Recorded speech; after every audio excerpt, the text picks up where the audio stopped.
4 अंडी मी धुवून घेतलेली आहेत. धुतल्याशिवाय मी अंड्याला हात लावत नाही, कारण की त्याच्यावर असती कोंबडीची शीट, त्यामुळं ते नळाखाली धरतो आणि हलक्या हातानं धुतो. धुताना माझी बरीचशी अंडी अशी फुटलेली आहेत, पण धुतल्याशिवाय मी अंड्यांना हात लावत नाही. तर चला मंडळी, आज बनवणार आहोत मी अंडा ब्रेड सँडविच.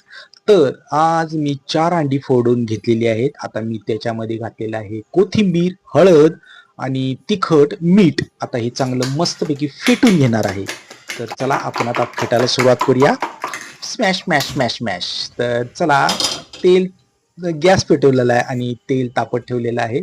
आणि आता हे एक ब्रेडचा फोक आहे, तो अंड्याच्या मिश्रणामध्ये बुडवलेला आहे आणि हा तव्यावर टाकलेला आहे. तर आता मी मस्तपैकी ह्याला परतून घेतो, छान शिजवतो. ह्याच्यावर जरासं आणि थोडं माल टाकूया, म्हणजे असा गुबगुबीतपणा येईल. तर चला आता हे पलटी मारूया. हे पलटी काय पडना माझ्या हातून. तर चला, हे आता आपलं अंडा ब्रेड सँडविच खायचं आहे आज आपल्याला. थंडी प्रचंड प्रमाणात वाढलेली आहे. इतकी थंडी ह्या वेळेस कशी काय ते काय कळना मला. तर आता हे आपलं दुसरा ब्रेड घेतलेला आहे सँडविचचा. अंडी खाणं आपल्यासाठी खूप महत्वाचं आहे. आता अंड शाकाहारी आहे की मांसाहारी आहे, आता अजून सुद्धा त्याच्यावर वाद चालू आहेत. काही जण म्हणतात शाकाहारी आहे, काही जण मांसाहारी आहे. तर तुम्ही मला कमेंटमध्ये सांगा की अंडी शाकाहारी आहेत का मांसाहारी आहेत.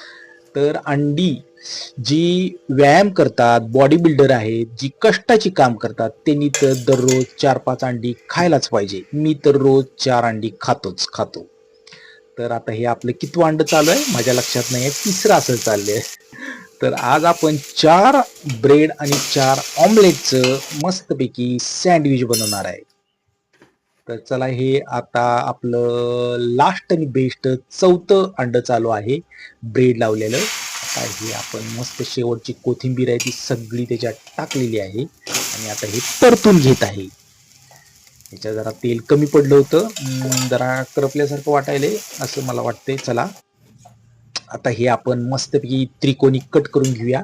कसं असते, आपण ताटाला छानपैकी सजवणंही महत्वाचं असते. आपण फक्त पोटानं जेवावं असं नसतं, किंवा आपण तोंडानं जेवावं असं नसतं, तर आपण डोळ्यानं सुद्धा जेवावं असते.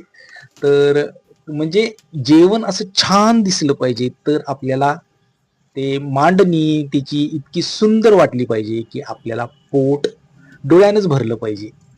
तर चला, आपण छान सजूया आणि हे आपण ह्याच्यावर टोमॅटोचा सॉस घालत आहे. तर चला, ठीक आहे ना.